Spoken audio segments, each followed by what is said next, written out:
Now I'll get into the third noble truth. And the way that these are rendered is often compared to a doctor's prognosis or a doctor's protocol. So first he identifies the problem, and then he says that there is a cure. He tells you what the cure is, and then he gives you the prescription to follow. So the Buddha was often compared to a physician of the spirit. So the third noble truth is there is an end to suffering. And what we're talking about suffering, we're talking about the suffering of the mind. We're not talking about physical pain here. Obviously pain is a part of life. But suffering, our mental reaction can be changed. And so suffering is optional. And the idea is that there can be an end to suffering because of what we do with the mind, how we choose to be. We can change the way we think. We can change our conditioning over time if we work at it, if we practice it like any skill. And so I'm actually going to go through the third and the fourth noble truth in this talk.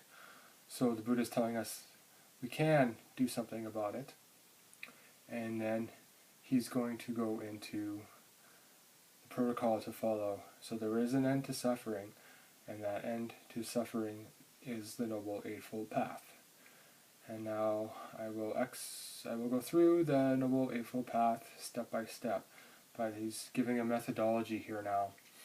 So the Eightfold Path consists of what's often called right, but the Buddha wasn't saying right as opposed to wrong. It wasn't a moralistic judgment.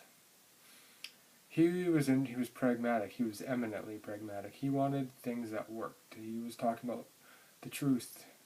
And so when he talks about the Eightfold Path, a better understanding would be wise. There are different renderings for these. So it's often wise understanding. The path is interrelated, but understanding is an important first step, because without understanding it's really hard to proceed or to have any idea of what you're doing or that change is even possible. It's often compared to, you have a map, you're going to go on a journey.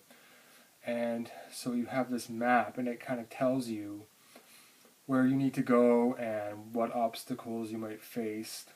And this is really important, but it's not the journey, although it is often a first step.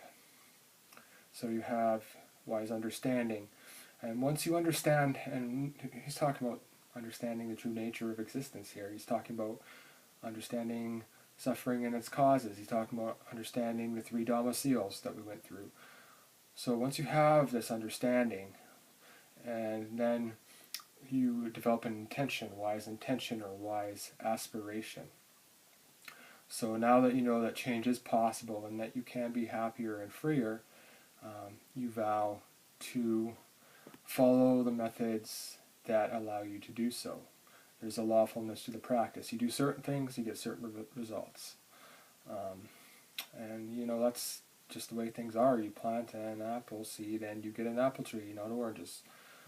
So we work through this path, and I think I'm going to stop here, and we will go through more of an overview of the 8 Noble Truths in the next video.